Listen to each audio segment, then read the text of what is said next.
6%, madam. And the third one from our Vihar Congress party, enhancing the public provident fund. So the unchanging interest rate of the public provident fund, PPF, demands immediate attention, having remained at 7.1% since April 2020, falling short of the 7.9% recommended by the Reserve Bank of India, RBI. Madam, another point, expanding the tax base for inclusive growth. So the increase in population has led to a growth in the workforce. However, the income tax base has not seen a corresponding expansion, necessitating attention. While the absolute number of income tax return filers in India has risen, closer examination of the data from the Ministry of Finance in Lok Sabha for financial year 2023 reveals a comparatively low number of individuals who have actually paid income tax, especially when compared to the figures from financial year 2020. And to achieve this inclusive growth, the government should consider reducing tax rates by broadening the tax net. A scenario where a large population files income tax returns and contributes to income tax payments could lead to a more prosperous country and a more even distribution of tax burden among assessees. So this in turn could result in substantial reductions in tax rates, providing individuals with more disposable income for spending and contributing to the accelerated growth of economy. So taking steps to effectively harness this workforce can contribute significantly to the DGP. So in conclusion, from Vihar Congress Party, under the dynamic leadership of our Honorable Chief Minister of Andhra Pradesh, Shri Y. Jagannath Reddy Garu, as the Honorable Finance Minister expressed her commitment to addressing the challenges faced by the middle class while presenting in the budget 2023-24, significant tax burdens persist among the population. Therefore, I appeal to the Ministry to consider implementing the suggestions from our party as I presented today, as these reforms will undoubtedly contribute to the further growth of our economy. Thank you very much, Madam. माननीय मंत्री जी धन्यवाद ma'am. I like to thank both the members who've spoken on the topic. I appreciate Honorable Member Jayant Sinha for having given a complete picture of what we are doing through this provisional collection of taxes bill. And I also appreciate Dr. Satyavati for having given a picture of how we can take this forward.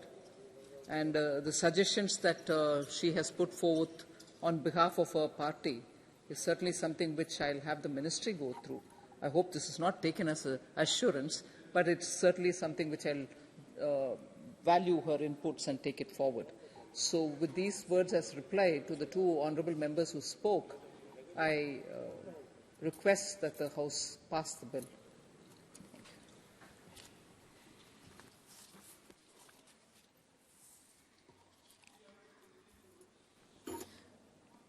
विधेयक पर विचार किए जाने हेतु प्रस्ताव. माननीय मंत्री जी का प्रश्न यह है कि विधेयक पर विचार किया जाए. जो सदस्य इसके पक्ष में हैं वे हाँ कहें, जो सदस्य विरोध में हैं वे ना कहें. मेरे विचार में निर्णय हाँ वालों के पक्ष में हुआ है, हाँ वालों के पक्ष में हुआ है. विधेयक पर विचार करने हेतु प्रस्ताव को स्वीकृति किया गया. अब सभा विधेयक पर खंडवार विचार करेगी. प्रश्न यह है कि खंड 2 से 6 विधेयक का अंग बने. जो सदस्य इसके पक्ष में हैं वे हाँ कहें, जो सदस्य इसके विरोध में हैं ना कहें. मेरे विचार में निर्णय हाँ वालों के पक्ष में हुआ है, हाँ वालों के पक्ष में हुआ. खंड 2 से 6 विधेयक का अंग बने. अब बढ़ जाइए बाबा, बढ़ जाइए. अब गिर जाइएगा, अब गिर जाइएगा बाबा, बढ़ जाइए. खंड 1 अधिनियम सूत्र और विधेयक का पूरा नाम. प्रश्न यह है कि खंड 1 अधिनियमन सूत्र और विधेयक का पूरा नाम विधेयक का अंग बने. जो सदस्य इसके पक्ष में हैं वे हाँ कहें, जो सदस्य इसके पक्ष में ना है ना कहे। मेरे विचार में निर्णय हाँ वालों के पक्ष में हुआ है, हाँ वालों के पक्ष में हुआ है। खंड 1 अधिनियमन सूत्र और विधेयक का पूरा नाम विधेयक का अंग बने। मंत्री जी अब यह प्रस्ताव करें कि विधेयक को पारित किया जाए। Madam, I rise to move that the bill be passed. प्रश्न यह है कि विधेयक पारित किया जाए। जो सदस्य इसके पक्ष में है वे हाँ कहें, जो सदस्य विरोध में है वे ना कहें। मेरे विचार में निर्णय हाँ वालों के पक्ष में हुआ, हाँ वालों के पक्ष में हुआ। प्रस्ताव स्वीकृत हुआ और विधेयक पारित हुआ। Item number 32 Nityanand Rai. Item number 32 Shri Nityanand Rai ji. सभापति महोदय, मैं प्रस्ताव करता हूं कि यह सभा लोकसभा की प्रक्रिया तथा कार्य संचालन नियम के नियम 66 के परंतु को भारतीय न्याय द्वितीय संहिता 2023, भारतीय नागरिक सुरक्षा द्वितीय संहिता 2023 और भारतीय साक्ष्य द्वितीय विधेयक 2023 पर विचार और पारित किए जाने के प्रस्तावों जहां तक ये एक दूसरे पर निर्भर है के संबंध में लागू किए जाने को निलंबित करती है।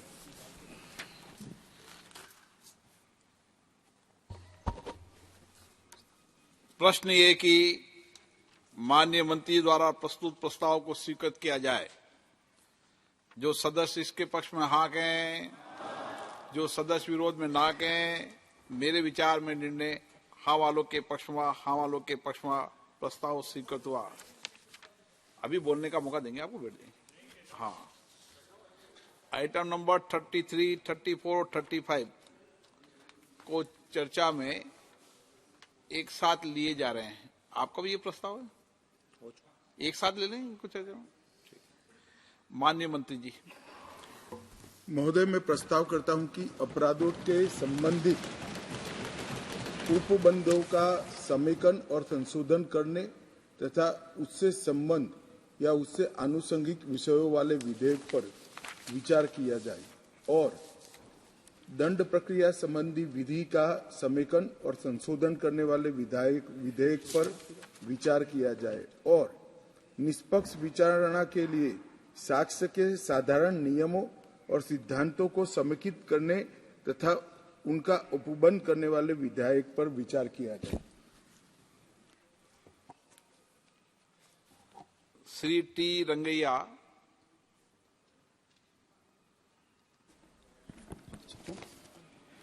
Thank you, Speaker Sir, for allowing me to share few thoughts on the proposed Bharatiya Nyaya Samhita Bill 2003, Nagarika Suraksha Bill, Bharatiya Saksha Bill. Sir, given that existing criminal laws were historically used to enable India's colonization, there are primary steps in revitalizing and modernizing our criminal justice system is critical. At the time, these laws were used to terrorize the people and stifle the dissent voices, but they are no longer represent the current dynamics and aspirations of the Indian society. The adoption of the Bharatiya Nyaya Samhita Bill represents a significant shift from the Indian Penal Code IPC 1860 to create a more unified, equitable, responsible legal framework that aligns the current concerns and growing societal standards. The bill is a progressive and cohesive replacement for the outdated Indian Penal Code, harmonizing with modern context and addressing newer challenges. It is especially sensitive to today's serious challenges, the likes of terrorism, mob lynching, and cyber crimes, the areas that have remained underserved by the IPC outmoded provisions. Additionally, expanding the ambit of terrorist activities to the offences committed against the state and its citizens perpetrated outside of India would provide the government with legal mechanisms. It needs to combat situations like Khalistan vandalism at Indian High Commission in London last year. The strengthening India's defense system, defenses against the activities that jeopardizing its core interests and citizens' well-being, seeking to fulfill the legal loopholes while strengthening the legal system against these rising threats. The bill ensures stays unified, relevant in the faces of changing criminal dynamics. This legislative change is a key and cohesive step towards establishing a judicial system that is adaptable, just, and capable of protecting every citizen's rights and security. Justice delayed is a justice denied, but justice is justice miscarried. Sir, I reminded the words of famous jurist Jomitas Utopian, Ulponian, who emphasized that justice, the perpetual will to allocate every citizen individual their due. This legislation heralding new era of legal system stands as a testament of our commitment to uphold justice while embracing necessary reforms. This transformation bills include several vital reforms crucial for modernizing our criminal justice framework. It provisions echo collective desire to ensure fairness, expediency, and safeguarding the individual rights. From the expansion of electoral modes in legal proceedings to the emphasis of forensic investigation for severe offences, the bill resonates with the ethos of the progress. However, as we aim for more equitable, efficient justice system, it is crucial to consider the diverse socio-cultural dynamics across the nation. The government of Andhra Pradesh adjusts for provisions addressing regional nuances. Flexibility in implementations could better accommodate the unique challenges faced by the different states, ensuring effective, equitable application across the diverse landscapes. While acknowledging positive strides made in this bill, it is essential to advocate for measures ensuring compensation and redressal for individuals wrongfully detained or accused. The inclusion of such provisions would safeguard against potential injustice and reaffirm our commitment to a fair and just legal system. Improved witness protection measures, the provision for audio-video recording of witnesses, testimonies potential enhances witness protection and augment the accuracy of recorded system statements. The option of recording witnesses' testimonies by audio-video electronic means that designated locations introduces modern methods of maintaining accurate legal records. The setting of specific timelines for crucial legal procedures, such as submitting medical reports in the rape cases within 7 days under Clause 184, delivering judgment within 30 to 60 days after completing arguments, and informing victims of investigation progress within 90 days, ensures expeditious justice delivery. The bill expands scope and medical exams for accused individuals by allowing any police officer to request such examinations. This ensures timely, appropriate medical attention, especially in case of involving sensitive issues like rape. The coexistence of old and new legal frameworks may lead to confusion and inconsistency in legal application.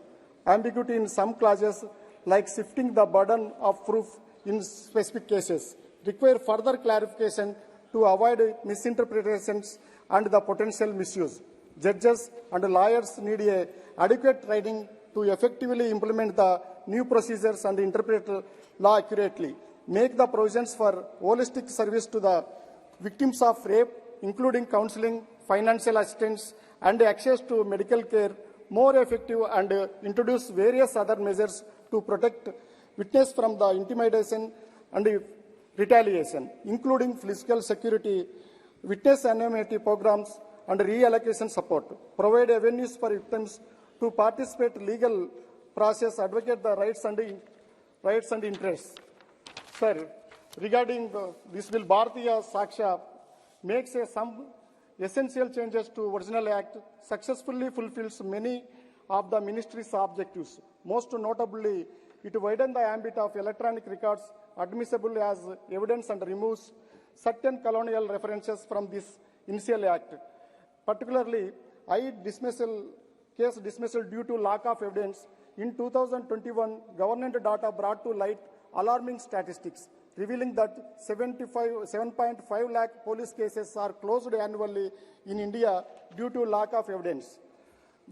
This concerning trend is observed nationwide and has consistently increased since 2016, when National Crime Record Bureau began documenting such cases under the category of true but insufficient evidence and untraced or no clue in its crime records in India reports. Given the ministry's expressed commitment to achieving the enhanced conviction rate of up to 90% and fostering a citizens-friendly and efficient criminal justice system, the issue of dismissal due to insufficient evidence demands urgent attention and intervention. It is imperative to rectify this challenge. The reports of the Bureau of Police Research and Development indicates widespread vacancies across all ranks, including specialized investigations units like a crime branch and a small pool of forensic investigation and resources over the years. To enhance the effectiveness of police investigations and expedite case resolutions, police stations require additional forensic resources, well-trained personnel, and increased staffing in dedicated investigation wings. The ministry must also confront the long-standing issues of understaffing within the premier intelligence and investigation agencies. The chronic shortage of personnel, CBI, Central Bureau of Investigation, has significantly hampered the agency work. As October 2023, the report of the 2023, there were 42 vacant superintendent of police level positions out of 73 sanctioned posts, marking the highest vacancy rate among all the 17 police organizations. The IB, Intelligence Bureau, closely follows with 32 vacancies of the same SP level. The SP level officers play a crucial role in investigations as they supervise and direct the engage with cases. Studies indicate that high case loads correlate not to just low conviction rates and court delays, but also the substandard evidence collection and analysis. Therefore, to address these staffing gaps and resource shortages is crucial for enhancing the overall efficiency of law enforcement agencies. The use of the forensic techniques in evidence collection is crucial in building strong cases, especially in serious crimes like homicide, sexual assault, and burglary. Forensic science goes beyond analysis, fingerprints, and such. It actually provides the necessary tool for examining documents, mobile phones, computers, and audio-video footages. However, the challenge is high case load, outdated equipment, a shortage of experts, deficiency in police training, and implementation translate rare issues of forensic analysis, as per the several reports. The scarcity of evidence is a major reason for India's low conviction rates for offences against human body, including murder, sexual assault, kidnapping, and human trafficking. Even for crimes against women, our national average conviction rate remains 25.3 according to NCRB data. Currently, only 10 to 12 cases are referred to forensic labs, science laboratories, and these labs are already overburdened with pending cases. A study indicates that if cognizable offences are referred to the forensic science laboratories, the backlog cases would increase eightfold. The Honorable Home Minister recently announced that forensic investigation will be mandatory for all offences within punishment of over 6 years. There is, however, a lack of resources in this regard. We are lagging behind global standards in adopting modern forensic techniques in criminal investigation. Developed countries have 20 to 50 forensic scientists for 1 lakh people, while India has only one person for every 3 lakh people, with approximately only 5,000 forensic professionals are working across the country. Moreover, the reports claim that many police stations lack access to forensic technology. This highlights the need of the significant improvement adopting the advanced forensic methods to align with international standards. There is a significant deficiency in specialized training. Although police undergo training at the academy covering various subjects such as policing, criminal law, weapons training, media etiquette, and physical training, there is a notable gap when it comes to forensic technology. Research indicates that 1/3 of civil police personnel in India have never received training in a forensic technology. Experts have stressed the importance of having personnel with expertise in forensic science involved at every step of the criminal investigation. Sir, with these suggestions, we support these bills, sir, 3 bills. Thank you very much, sir. Ravi Shankar Prasad जी।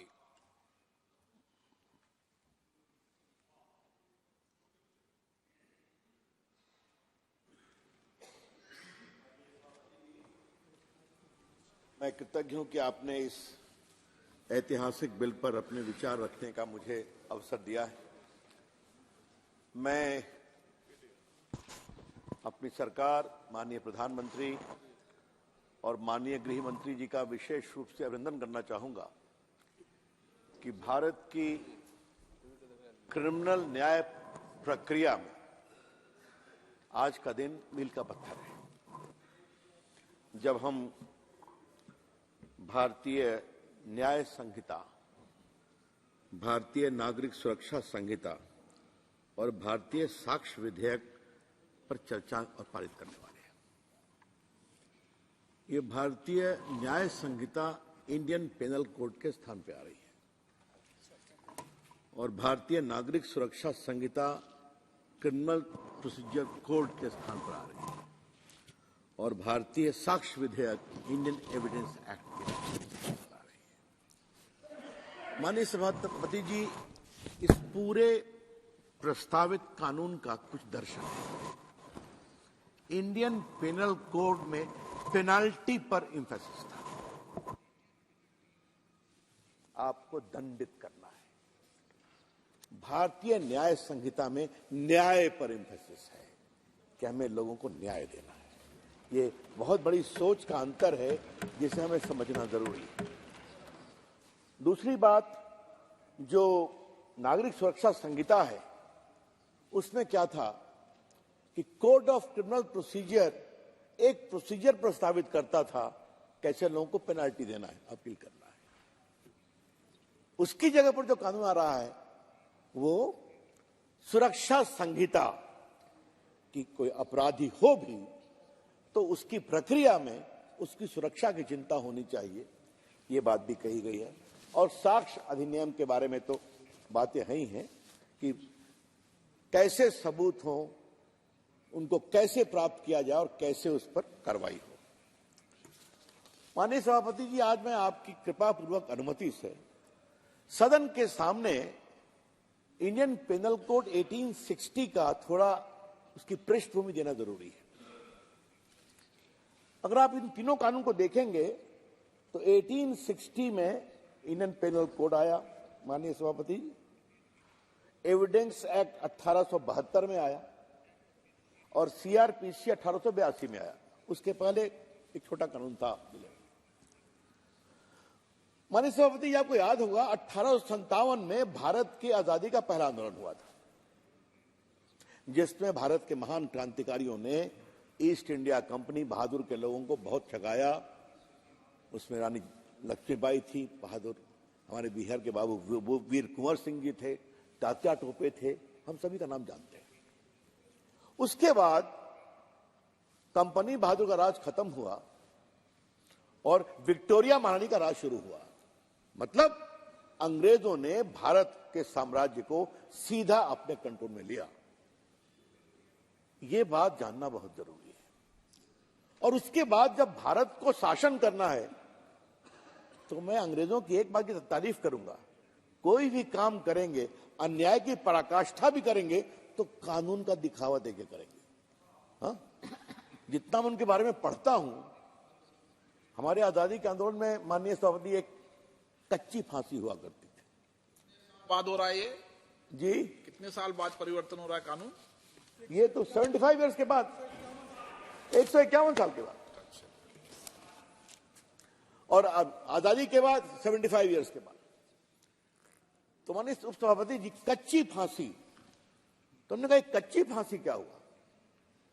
तो मालूम है कोई captain Scott घूम रहे हैं और कोई क्रांतिकारी को पकड़ा और पेड़ पर लटका दिया, I captain Scott in exercise of power so and so hereby give you capital punishment, टांग दो। तो आपको आज भी अगर आप देश में घूमे माननीय सभापति क्षमा करें, तो आपको ऐसे बहुत से पेड़ दिखाई पड़ेंगे पुराने जहां क्रांतिकारियों को कच्ची फांसी दी गई थी। तो जो भी करना है वो कानून के दायरे में करना है। तो मूल रूप से दो चीजों को समझना बहुत जरूरी है। कानून बनाना है दंड के लिए, दंड देना है एक कानून की प्रक्रिया, तो सीआरपीसी ले आए, और फिर उसके लिए एविडेंस चाहिए तो एविडेंस एक्ट ले आए। और दूसरा एक बहुत महत्वपूर्ण पहलू है जो मैं इस सदन के सामने बड़ी विनम्रता से रखना चाहूंगा माननीय सभापति जी, उनको हिंदुस्तान पे राज करना था तो ऐसे हिंदुस्तानी भी चाहिए जिनका चेहरा हिंदुस्तानी था लेकिन दिमाग अंग्रेज था और दिल में अंग्रेजों के लिए सम्मान था। Their skin may be Indian, but their mind must be British. तो उसके लिए यूनिवर्सिटी खोलनी थी, पढ़ाई करना था। जब मैं थोड़ा इस पर शोध किया तो मुझे एक बहुत रोचक बात मालूम हुई माननीय सभापति जी, जितने पुराने विश्वविद्यालय हैं भारत के, ये सबों के स्थापना का कालखंड लगभग वही है जब ये तीनों कानून बनते हैं। चाहे वो कलकत्ता यूनिवर्सिटी है या बॉम्बे यूनिवर्सिटी है या बाकी यूनिवर्सिटी, कुछ पहले खुली होगी, लेकिन बड़ी बड़ी यूनिवर्सिटी के खुलने का समय भी इन कानूनों के साथ साथ का ही है। इसकी पृष्ठभूमि समझनी बहुत जरूरी है। जो मैंने आरंभ में कहा, ये न्याय संहिता है, पेनल कोड नहीं है। ये इसका दर्शन है जिसको समझना बहुत जरूरी है।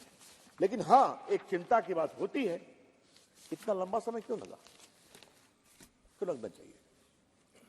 1973 में सीआरपीसी में अमेंडमेंट हुआ, पहले भी कुछ हुआ था, लेकिन जो एक सुविचारित तीनों कोड को बदलने का भारत की आवश्यकताओं के अनुसार प्रयास था, वो क्यों नहीं हुआ? डिस्कवरी ऑफ इंडिया को लिखने वाले लोग जब भारत को डिस्कवर कर रहे थे तो इस औपनिवेशिक दास्तां को क्यों भूल गए? ये बड़े सवाल है, ये उठने चाहिए और मैं उठाना चाहता हूं, और उसके लिए अपने प्रधानमंत्री का सम्मान करना चाहता हूं। उन्होंने हिम्मत दिखाई और 15 अगस्त को लाल किले से कहा कि कोई औपनिवेशिक प्रतीक को अब हम बर्दाश्त नहीं करेंगे। आज इसी संदर्भ में माननीय सभापति जी, एक और बात कहने की इच्छा हो रही है। आजादी आई तो जगह जगह जौहर पंचम की मूर्तियां थी, क्वीन विक्टोरिया की मूर्तियां थी, बगल में राजपथ पर था जहां कर्तव्य पथ है, उनको हटाया गया, ठीक हटाया गया।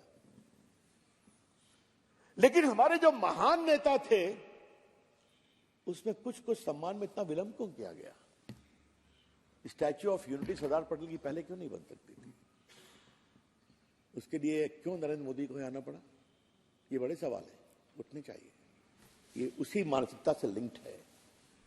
नेताजी सुभाष चंद्र बोस की मूर्ति दिल्ली में तभी क्यों लगी जब नरेंद्र मोदी भारत के प्रधानमंत्री बने? तो जो पूरी सोच है उसको समझना बहुत जरूरी है। और आज चूंकि आपने कृपा पूर्वक अनुमति दी है कि अंग्रेजों के इस कानून के समापन पर और भारतीय प्रयास को रखने का मुझे अवसर मिला है माननीय गृह मंत्री के इस बिल पर, तो मेरे मन के जो उद्गार थे वो मैं रखने की कोशिश करूं। अध्यक्ष जी, गुलामी मानसिकता के बारे में कुछ और कहने की इच्छा है और कृपा करके मुझे आप अनुमति दीजिए। विषय इससे सीधा नहीं जुड़ा है लेकिन विषय जुड़ा है। प्रभुराम के मंदिर को बनने में 500 साल क्यों लगे? ये मुझे आज उठाने की इच्छा है। मेरा परम सौभाग्य था कि इस मामले में एक वकील के रूप में पेश होने का मुझे सौभाग्य मिला था इलाहाबाद हाई कोर्ट में। लेकिन 500 साल क्यों? आज जो कृष्ण जन्मभूमि है, आज जो काशी विश्वनाथ का मंदिर है, उसके लिए संघर्ष क्यों करना पड़ता है? जब आजाद भारत बनता है तो आजाद भारत की जो आजाद आस्था है उसका भी संबंध होना चाहिए, नहीं होना चाहिए? ये बड़े सवाल हैं, उठने चाहिए।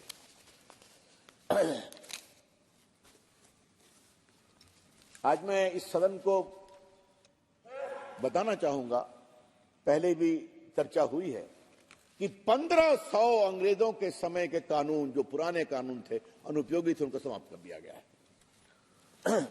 लेकिन हां, ये जो तीनों पेनल न्याय संहिता है, क्षमा करेंगे पुरानी आदत जाती है, जाते जाते समय लगेगा, न्याय संहिता और बाकी संहिताएं हैं, इसमें एक बहुत बड़ी बात है कि पहले भी कई कमीशन आए थे, जैसे मालीमत कमीशन था, जैसे वर्मा कमीशन था, प्रोफेसर माधव मेनन कमीशन था, लेकिन ये पहला कानून में बदलाव है जिसमें इतना सघन संवाद हुआ है। और मैं इसके लिए माननीय गृह मंत्री जी आपका विशेष रूप से अभिनंदन करूंगा कि मैंने किसी कानून में इतना वाइड लेवल ऑफ कंसल्टेशन नहीं देखा है। सारे एमपीज को चिट्ठी लिखी गई, एक बड़ी लॉ यूनिवर्सिटी को इसका नोडल पॉइंट बनाया गया, एकेडमिशियन से बात हुई, जजेस से बात हुई, रिटायर्ड जजेस से बात हुई, वकीलों से बात हुई, कानून के प्रोफेसर लोगों से बात हुई, और 158 कंसल्टेशन में माननीय गृह मंत्री जी स्वयं उपस्थित थे। तो ये कंसल्टेशन कितने वाइडर लेवल का होता है, ये इस बात से बहुत ही स्पष्ट है कि आज जब 1500 कानूनों के निरस्त की हम बात कर रहे हैं और इस पर आ रहे हैं, तो एक मन में और विचार आ रहा है। माननीय सभापति जी, अध्यक्ष जी, क्षमा करें, कोई बात नहीं, होता है। माननीय अध्यक्ष जी, मैं ये कह रहा था, क्षमा, आपसे क्षमा चाहता हूं, मैं 2-3 बार सभापति जी बोला, बहुत क्षमा चाहता हूं। ये जो हमारे बहुत से ब्रिटिश इंसिग्निया थे भारत की नौसेना में वगैरह में, इसका बदलाव भी कब हुआ?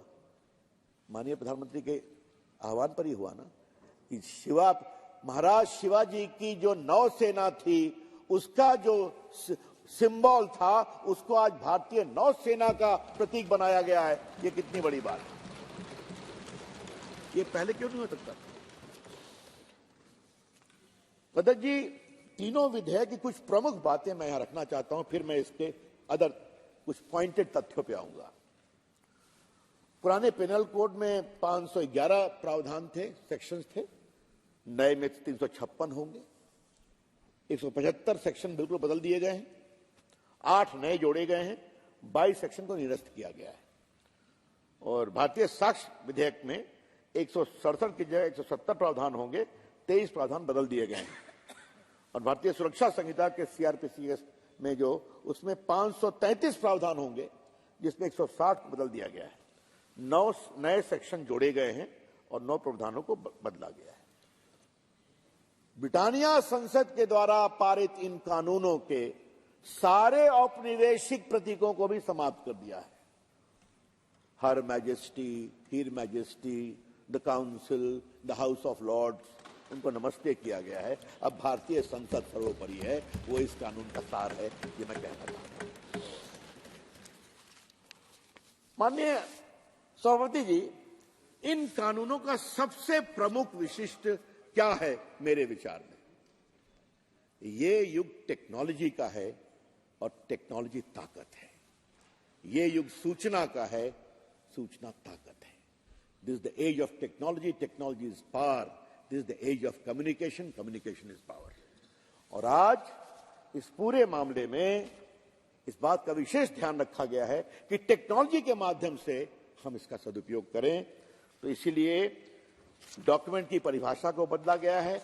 इसमें इलेक्ट्रॉनिक और digital record, email, server log, computer, smartphone, laptop, SMS, website, locational electronic evidence, malls, message on device आदि के उपयोग से कागजी दस्तावेज का पहाड़ और उसका भार कम होगा।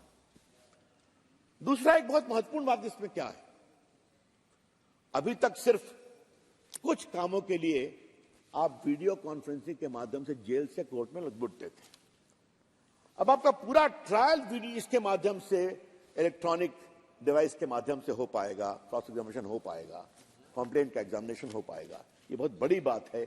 आप देखते हैं उनको जेल से लाना पड़ता है थाने में, कोर्ट में, और रास्ते में क्या क्या होता है आप सुनते ही रहते हैं। इसलिए बहुत बड़ी सुरक्षा का दबाव भी इसके माध्यम से कम होगा। एफआईआर, केस डायरी, चार्जशीट से जजमेंट तक सभी को डिजिटाइज करने का प्रावधान है। ये एक बहुत बड़ी बात है। और सर्च और सीजन के दौरान वीडियोग्राफी होनी जरूरी है, ताकि लोग ये न कहें कि पुलिस ने ये किया और ये नहीं किया। तो ये पारदर्शिता को स्थापित करता है। ये इस पूरे नए प्रस्तावित अधिनियम का बहुत बड़ा एंग है। बिना वीडियो रिकॉर्डिंग के कोई भी चार्जशीट को वैधानिक नहीं माना जाएगा। उसके बाद फॉरेंसिक साइंस को आगे बढ़ाना जरूरी है। जब इतनी बड़ी संख्या में हम टेक्नोलॉजी को आगे ला रहे हैं, तो मुझे अभिनंदन करना है भारत के प्रधानमंत्री जी का कि उन्होंने गुजरात में नेशनल फॉरेंसिक साइंस यूनिवर्सिटी स्थापित किया है और कुछ ही वर्षों में 33,000 साइंस एक्सपर्ट उपलब्ध होंगे। ये एक नया नौकरी का, एम्पावरमेंट का अवसर मिलने वाला है। अच्छी बात है, होना चाहिए। और मैं तो माननीय गृह मंत्री से बहुत विनम्रता से कहूंगा कि एक बार अपने स्तर से जरूर स्टेट्स की परख होनी चाहिए कि उनके थानों के कितने थाना इंचार्ज लोग डिजिटली ट्रेंड हैं। एक चिंता का सवाल है। जब सबके पास मोबाइल जरूर है, लेकिन उनकी ट्रेनिंग कितनी है, इसके बारे में थोड़ा देखने की जरूरत है। मैंने थोड़ा इसको और दूसरे रूप में देखा है। और फॉरेंसिक एक्सपर्ट्स की उपलब्धता के बारे में भी ट्रेनिंग देखने की जरूरत है। अध्यक्ष जी, एक विषय मैं यहां पर उठाना चाहता हूं, इसमें बहुत चर्चा होती है, राइट ऑफ प्राइवेसी। आप हमेशा टेक्नोलॉजी लाएंगे तो प्राइवेसी का क्या होगा? तो ऐसे लोगों को मुझे एक बात कहनी है। सुप्रीम कोर्ट के न्यायालय बहुत ही स्पष्ट हैं। A criminal has no right to privacy, a corrupt person has no right to privacy. वरना तो पुलिस उनको कभी गिरफ्तार कर ही नहीं सकती है। रांची में एक सांसद जी के यहां 350 करोड़ रुपए मिलेंगे तो इनकम टैक्स तो वहां जा ही नहीं सकती है, क्योंकि माई राइट टू प्राइवेसी मेरे घर में घुस रहा है। तो इस पर दुनिया का कानून बहुत ही स्पष्ट है। तो कुछ लोग टेक्नोलॉजी के संबंध में बार बार राइट टू प्राइवेसी की बात करते हैं। मेरे ख्याल में थोड़ा उनको कानून पढ़ने की जरूरत है। और पुट्टुस्वामी केस में सुप्रीम कोर्ट ने स्पष्ट कहा है कि this right of privacy which is a fundamental right does not extend to condone corruption, to condone crime. तो ये बात, ये प्रिंसिपल समझना जरूरी है। इसलिए मुझे लगा कि ये विषय रखना चाहिए। माननीय अध्यक्ष जी, इस पूरे अधिनियम की एक और चीज को समझना जरूरी है। चूंकि इंडियन पेनल कोड दंड पर था, इसलिए कई प्रमुख अपराध नीचे थे और अंग्रेजी साम्राज्य को मजबूत करने वाले प्रावधान ऊपर थे। इस पूरी सोच को भारतीय न्याय अधिनियम में बदला गया है। मतलब महिला संबंधित कानून सबसे ऊपर है।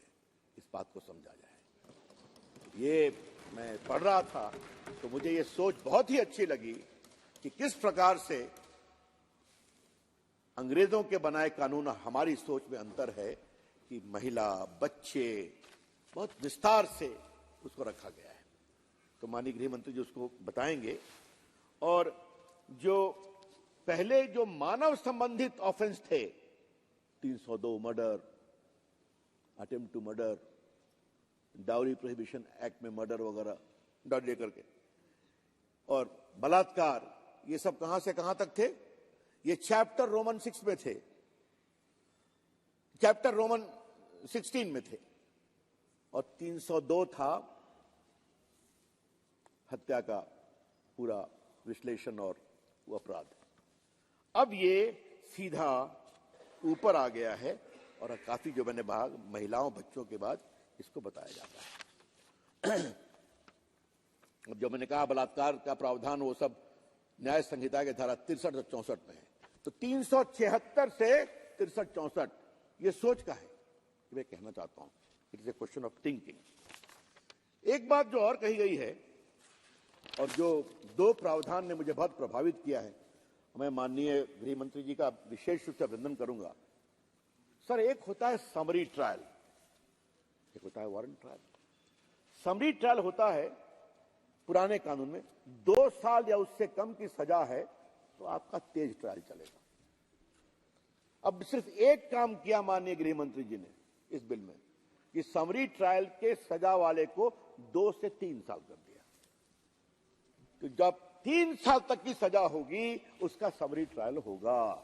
तो इसके कारण क्या हुआ, जो एडिशनल डिस्ट्रिक्ट जज की कोर्ट में हजारों हजार केसेस पड़े हुए हैं वो सीधा चले जाएंगे नीचे कोर्ट में, उनका समरी ट्रायल होगा तो पेंडेंसी खत्म होगी। इसे कहते हैं इनोवेटिव सोच। और एक और मुझे बात बड़ी अच्छी लगी जिसका उल्लेख मैं करना चाहूंगा कि बहस हो गई, जज साहब बैठे हुए, निर्णय आएगा, पहले तारीख पर तारीख है, फिर बहस। अब बहस पर माय लॉर्ड का जब मूड होगा तो निर्णय देंगे। इसमें इस बात का प्रावधान है कि आपको निश्चित समय अवधि पर चार्ज फ्रेम होने के बाद मामले की सुनवाई होगी और सुनवाई करने के बाद आपको 30 दिन के अंदर निर्णय देना होगा और 7 दिन में उसको लोड करना पड़ेगा, ताकि अगर आपको अपेक्षा है तो आप जयपुर में बटन दबा के देखें, मैं पटना से बटन दबा के देखूं कि निर्णय क्या आया। तो ये जो अनावश्यक, बड़े सम्मान से कहता हूं, ये बहुत पीड़ादायक है माननीय अध्यक्ष जी कि बड़े बड़े ट्रायल पेंडिंग है। और मैं माननीय गृह मंत्री से बहुत विनम्रता से आग्रह करूंगा कि इसके लिए कुछ करने की आवश्यकता है कि बड़े बड़े हाईकोर्ट में क्रिमिनल अपील 7 साल, 8 साल, 15 साल पेंडिंग है। सिविल भी पेंडिंग, वो भी गलत है, लेकिन और कई बार हम लोग अखबार में सुनते हैं ना, किसी को 20 साल पहले आजीवन कारावास की सजा हुई, उसको रिवर्स कर दिया गया, उसको 10 साल जेल में रह गया। किसी को 20 साल पहले रिहाई किया गया, 22 साल के बाद उसको कन्विक्ट कर दिया गया। तो क्यों होना चाहिए? अगर हम लोकतंत्र हैं तो इसका एक रास्ता निकलना चाहिए। और इस मामले में माननीय गृह मंत्री जरूर इसको कॉग्निजेंस लेंगे, क्योंकि एक समस्या है हमारे लोकतंत्र की कि कोर्ट की सुनवाई कैसे होगी, ये माय लॉर्ड्स का काम है, न्यायपालिका का काम है, उसमें तो हम हस्तक्षेप नहीं कर सकते। हम सलाह दे सकते हैं, तो काम तो नहीं करना पड़ेगा ना, सुनना पड़ेगा, जजमेंट लिखना पड़ेगा, सब लिखना पड़ेगा। तो उसके लिए क्या करना है? और एक बात है, आजकल इंफ्रास्ट्रक्चर को बहुत ही मजबूत किया गया है। आपने देखा होगा भारत सरकार बहुत पैसे देती है, कोर्ट सिस्टम, टेक्नोलॉजी, स्वयं भारत के मुख्य न्यायाधीश ने उसको बताया है, तो इसको समझना चाहिए। एक बात सभापति जी, अध्यक्ष जी, इसमें एक और बात आई है कि कुछ जो ऐसे नए ऑफेंस पैदा हुए, मोबाइल स्नैचिंग का कोई प्रावधान नहीं था, चेन स्नैचिंग का कोई प्रावधान नहीं था, ये रोज होता है। इस नए प्रस्तावित इस पर चर्चा कर रहे हैं, इन सबों को अलग से ऑफेंस बनाया गया है। और मैं गृह मंत्री जी का बहुत अभिनंदन करूंगा कि जो चैलेंजेस है इसको आपने सोचा है और इसको अलग से प्रावधान बनाया। सर, आतंकवाद को लेकर के बहुत चर्चा होती है, इसका कोई डेफिनेशन नहीं है, तो इस कानून में आतंकवाद का डेफिनेशन भी रखा गया है और बहुत विस्तार से रखा गया है। माननीय अध्यक्ष जी, बार बार इस सदन में ह्यूमन राइट्स की चर्चा होती है, बार बार इस सदन में क्या क्या बातें, right to protest, right to freedom of speech expression. मैं उन लोगों को बड़ी विनम्रता से कहना चाहता हूं कि उसी धारा 19 में जहां फ्रीडम ऑफ स्पीच है, उसी में 19(2) भी है, in the interest of the sovereignty and integrity of India, security of India, your freedom of speech can be reasonably restricted. और ये हमने नहीं बनाया है, ये तब से है जब धारा 19 का जन्म हुआ था, यानी जब उनकी सरकार थी। और ये बनाने वाले कौन लोग थे? डॉक्टर अंबेडकर, सरदार पटेल, जवाहरलाल नेहरू, मौलाना आजाद, डॉक्टर राजेंद्र प्रसाद, जो बिल्कुल उस गांधी जी के अनुयायी थे। फिर भी उनको लगा कि भारत की सुरक्षा, भारत की संप्रभुता ये बहुत आवश्यक है। आज आतंकवाद से खतरा है या नहीं है? आतंकवादी देश को तोड़ने की कोशिश करते हैं या नहीं है? तो इसलिए आतंकवाद को एक अपराध मानने की जरूरत है।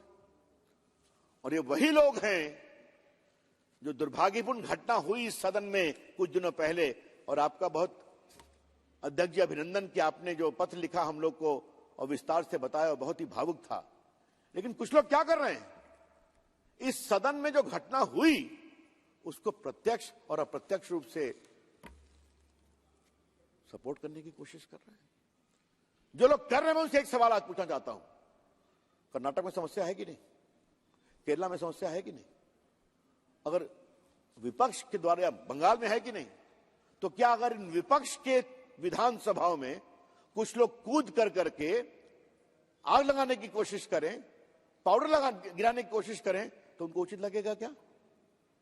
लोकतंत्र लोकलाज से चलता है, लोकतंत्र नियमों से चलता है, लोकतंत्र संयम से चलता है। तो जो मैं देख रहा हूं उन लोगों की टिप्पणी तो बहुत दुर्भाग्यपूर्ण है, तो मुझे लगा कि उसको रखूं। एक इस पूरे प्रावधान में एक बहुत बड़ा इंपॉर्टेंट पॉइंट है कि अपराधी अपराध करके भाग जाते थे, उनका क्या किया जाए? तो उनके लिए एक शब्द था, माननीय सभापति जी, एब्सकॉन्डर, एब्सकॉन्ड कर गए। पहली बार इन नियमों में, इन कानूनों में इस बात की चिंता की गई है कि आप उनका क्या कहते थे कि आपका ट्रायल सेपरेट कर दिया, अब बाकी का ट्रायल होगा। तो बाकी वाले कहते थे कि भाई हम तो कॉन्स्पिरेसी के तो मेन वो हैं, वो लंदन और अफ्रीका में बैठे हैं, दुबई में और अमेरिका में, कनाडा में, तो हमारा ट्रायल कैसे करेंगे? तो लड़क जाया करता था। अब है उनका ट्रायल सेपरेट नहीं होगा, उनका भी ट्रायल होगा। जो कहते हैं ट्रायल इन एब्सेंशिया, उनको सजा मिलेगी। चाहे तो अपील कर सकते हैं, तो अपील करना पड़ेगा, तो हिंदुस्तान वापस आना पड़ेगा। तो सजा हो गई तो आप सजा याफ्ता हैं, तो बाकी उनकी प्रॉपर्टी जब्त की जाएगी, बाकी कुछ होगा। उसी प्रकार से अगर कोई विदेश में प्रॉपर्टी अपराध का लेता है, उसके खिलाफ भी कार्रवाई हो सकती है। ये बहुत नए नए, हाँ, 0 FIR, मतलब मान लीजिए कोई घटना हो गई आसाम में, आप रहते हैं दिल्ली में, मुंबई में, क्या करें? तो आप अपने क्षेत्र में उसका एक शिकायत दर्ज कर सकते हैं, जो सिस्टम से वहां चला जाएगा। तो बिल्कुल समाज के जो व्यवहारिक चुनौतियां थी, उसके निराकरण के लिए आपने बहुत ही प्रभावी काम किया है। तो मैं तो पुनः अभिनंदन करना चाहूंगा। अध्यक्ष जी, एक बात, थोड़ा मैं लंबा बोल चुका, मैं अब समाप्त कर रहा हूं। एक ऐसा विषय था कि बड़ा मेरा प्रिय विषय था, इसलिए मैं थोड़ा नहीं, मैंने देखा कि मैं थोड़ा 35 मिनट बोल गया, इसलिए अब लंबा नहीं बोलूंगा। एक बात मुझे और लगती है, इसमें प्रश्न नहीं पूछते। अरे मैं पहले मुझे पूरा तो बोलने दीजिए। ये मंत्री नहीं है, आ रहा है, नया कानून आ रहा है, इसमें आपका रोजगार घटेगा या बढ़ेगा? इस पर आपसे हम बाहर बैठ के बात करेंगे, क्योंकि ये मामला सिर्फ मेरा नहीं है, इस हाउस के कई मेंबरान का है। ठीक है, बैठ के बात करेंगे।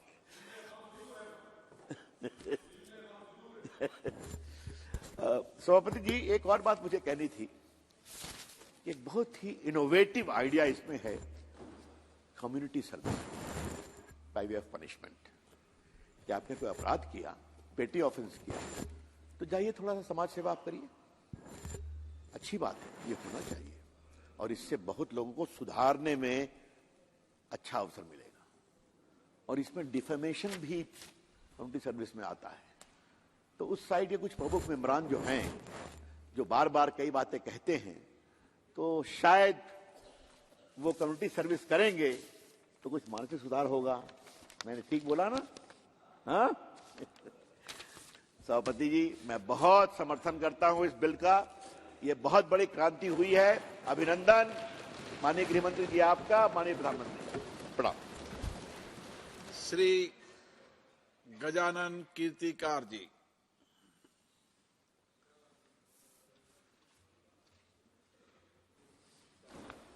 Sabhapati ji,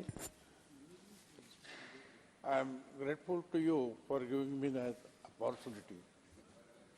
At the outset, I express my wholehearted support on behalf of my Shiva Sena party for this, in English they call it Citizen Security Second Amendment. It has been priority to curb day by day increasing crimes all over India. The crime mongers are not afraid of police action or law courts, since they know well that they can be punished soon for their crimes to unlawful activities. All over India, 806 districts have been formed in 28 states and 8 union territories. To deal crime and civil cases, 672 district courts and 25 higher courts have been established and working effectively. Adhyaksha ji, though the total sanctioned strength of judges in the country is 1,443, only 785 judges have been appointed. Thus, there are 658 posts of judges lying vacant. This has resulted in large number of pending cases, say approximately 5 lakhs and plus, all over the India. The total number of cases pending for more than 30 years is 1,69,000 and 4.3 crores in high courts throughout India. Considering large number of pending cases in the court, the top priority should be given to fill up the vacancies of judges. Not only this, but it is also necessary to increase the number of courts and judges. This only can have deterrent effect on the crime and in the court. The citizens who are waiting justice in their year-long cases will be happy to get final verdict in the court with reasonable time. The Bharatiya Nagari Suraksha Second Sahita 2023 now includes a new section 532 as part of our commitment to creating a digital India. As per the same trial and proceeding under this code may be held in electronic mode by use of electronic communication or use of auto-video electronic means. FIR plays a vital role in initiating criminal proceeding and taking the guilt party. Despite multiple attempts to streamline the process,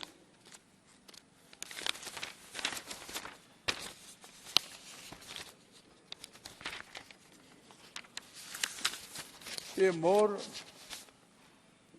hurdle still persists in the form of delay in lodging FIR. The Code of Criminal Procedure CRPC Section 154 is set to undergo an important modification through the BNSS 2. The modification would add Section 173, which states that FIR for cognizable offence can be filed through electronic means, irrespective of the area where the offence occurred. And also, this is differed from the process of uploading FIR online by police, which pertain to making a traditionally filed FIR available in digital form.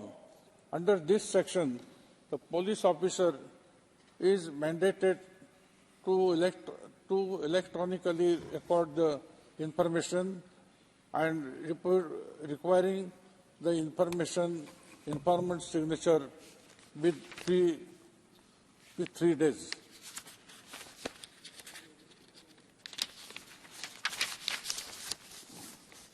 BSSN 2 will mandate for the provision of a promptly deliver free of cost copy of the recorded information to the informant or the victim.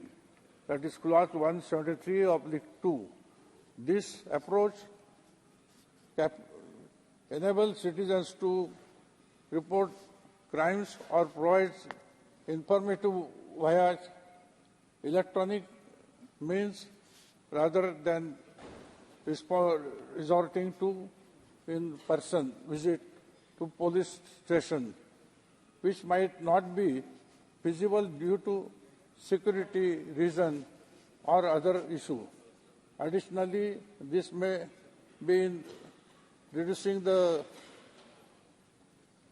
hesitancy shown by police officer to lodge an FIR because of its highly transparent nature.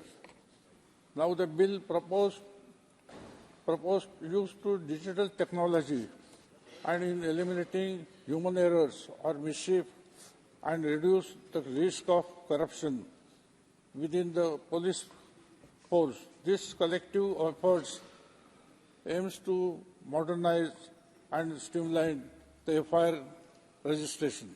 With this, I conclude, sir. I really express my thanks that at this stage it is very much necessary that we are completing, we are at the threshold of 75 years of our India. So it was very much necessary. And I express my thanks to Amit Shah ji. Thank you. Shri B. Mehtab ji.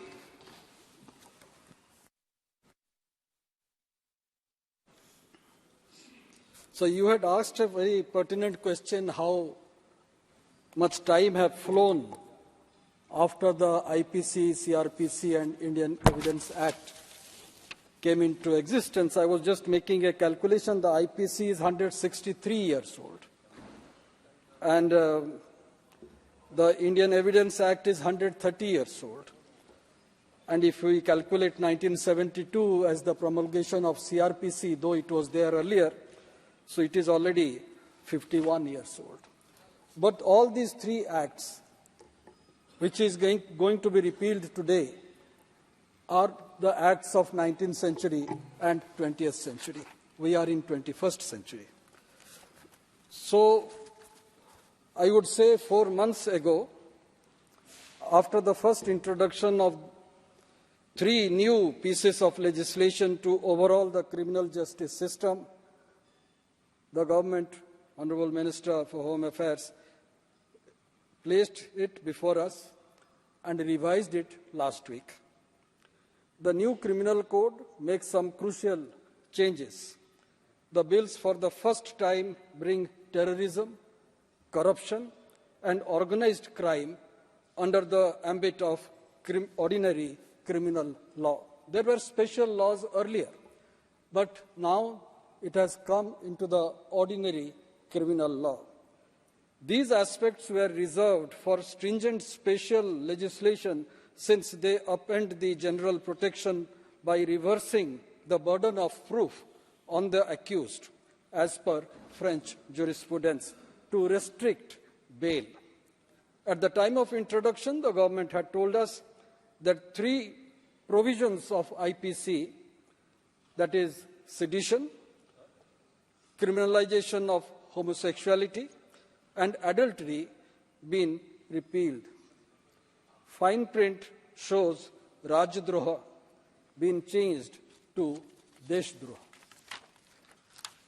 The narrative has been doing the rounds for quite some time that the Indian criminal justice system is not delivering.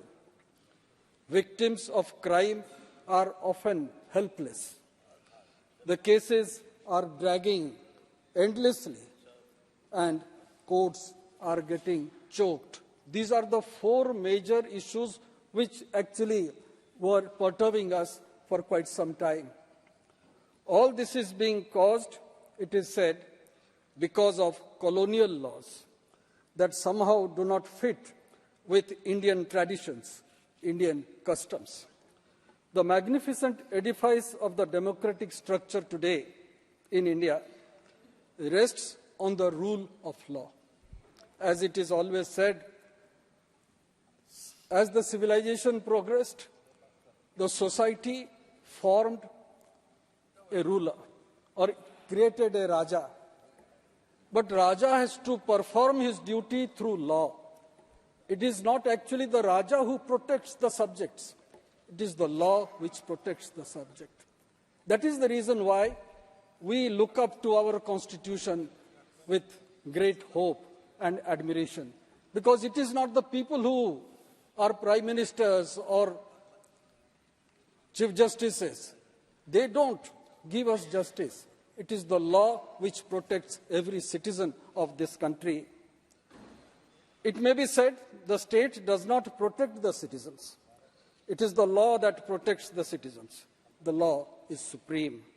The three bills that are before us today is replacing laws of 19th and 20th century. The question is whether they reflect current norms, of criminal jurisprudence. Numerous facets of Indian criminal justice system predate its independence from the British. The IPC was modelled after the Irish Penal Code made by English rulers that came into effect in 1860, though the Commission was formed in 1838 and took 20 years to frame the provisions of the Penal Code, and subsequently it got implemented in Ireland, but subsequently in India it got implemented in 1860. First enacted in 1861 and revised in 1973, the CRPC establishes rules for criminal proceedings. In 1872, the Indian Evidence Act, which was modelled as per the British jurisprudence, was passed. Since 1872, this has not undergone any significant changes, and now it is going to be changed with the approval of this House. Invariably, there have been some talk in media and also outside that how can we pronounce these Hindi versions of the law, Bharatiya Nyaya Sanghita. As Indians are very innovative, they have already found a way out. Instead of saying Bharatiya Nyaya Sanghita, lawyers are also saying BNS. So in that respect, that is not an issue in some quarters where they have a tendency not to utter Hindi names or Indian names. BNS is going to be primarily a primary legislation governing criminal offences. This bill preserves several sections of IPC